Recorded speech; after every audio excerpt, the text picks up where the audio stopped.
आजकालचं वातावरण बघितलं ना किती बेकार आहे. दिवसभर आभाळ येतोय, पाऊस पडतोय, रात्रीचं उकडतंय आणि पहाटेची थंडी वाजते. अशामुळं काय होतं माहिती आहे का?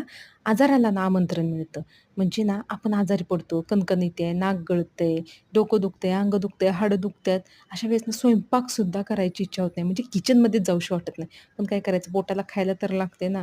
विधी तर वैतागली तीच ती चपाती भाजी खाऊन म्हणायला लागली, "आई काहीतरी वेगळं कर की गं, काहीतरी वेगळं कर की गं." लेकराच्या तोंडाकडे बघवत नव्हतं. म्हटलं, "इडली करू का?" तर ती म्हटली, "चालेल." मग आज केला इडलीचा बेत. अनायासे सगळं सांबारचं साहित्य घरात होतंच. मग म्हटलं पक्का आज इडलीचा बेत करायचा. पण विधी मॅडमचं कसं असतं माहिती आहे का? ज्यावेळेस इडली करेल त्यावेळेस तिला डोसा खायचा असतो आणि डोसा केले की इडली खायची असते.